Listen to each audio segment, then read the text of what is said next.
భారత చరిత్రలో గుప్త సామ్రాజ్యం అనేది చాలా పెద్ద సామ్రాజ్యం. మనకు మౌర్య సామ్రాజ్యం తర్వాత గుప్తులే చాలా గొప్ప సామ్రాజ్యంగా కనిపిస్తారు. అయితే గుప్త సామ్రాజ్యంలో ఉన్నటువంటి రాజు అనేటువంటి విక్రమాదిత్యుడు అంటే రెండవ చంద్రగుప్తుడే. ఈ విక్రమాదిత్యుడి యొక్క ఆస్థానంలో నవరత్నాలు అని చెప్పేసి 9 మంది కవులు ఉండేవాళ్ళు. సో వాళ్ళని ఏమనేవాళ్ళంటే నవరత్నాలు అని చెప్పేసి పిలిచేవాళ్ళు. సో మొత్తం 9 మెంబర్స్ అయితే ఉండేవాళ్ళు అనమాట. ఎవరు విక్రమాదిత్యుడు అంటే చంద్రగుప్త 2 అనమాట. రెండవ చంద్రగుప్తుడినే విక్రమాదిత్య అని కూడా పిలుస్తారు. అలానే ఉజ్జయిని రాజుని కూడా పిలుస్తారు. ఆయన ఆస్థానంలో ఉన్నటువంటి ఈ 9 మంది కవులు సాహిత్యాన్ని వివిధ విభాగాలని చాలా అభివృద్ధి చేశారు. ఇప్పుడు ఆ 9 మంది ఎవరున్నారో చూద్దాం. సో మొట్టమొదటిగా కాళిదాసు చాలా గొప్పవాడు.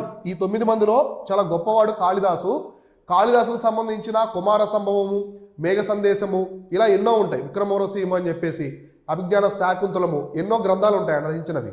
తర్వాత వచ్చేసి అమరసింహ, అలానే వరాహమిహిరుడు ఖగోళ శాస్త్రజ్ఞుడు అనమాట ఈయన. తర్వాత వచ్చేసి ధన్వంతరి వైద్యానికి సంబంధించినటువంటి ధన్వంతరి. నెక్స్ట్ వచ్చేసి క్షపణక, శంకు, నెక్స్ట్ వేటాల భట్ట, ఘటకర్పూర, వరురుచి అనమాట. సో వీళ్ళందరూ కూడా వరారుచి వీళ్ళంతా కూడా మొత్తం 9 మంది వచ్చేసి నవరత్నాలలో భాగమనమాట. వీళ్ళు విక్రమాదిత్యుని యొక్క ఆస్థానంలో ఉండి సాహిత్యాన్ని వివిధ విభాగాలు అంటే ఖగోళ శాస్త్రం కావచ్చు, ఇంకా గ్రామరు వ్యాకరణం కావచ్చు, శబ్ద లక్షణము సంబంధించినవి వ్యాకరణాలు, సాహిత్యం ఇవన్నీ కూడా వీళ్ళు అభివృద్ధి చేశారు.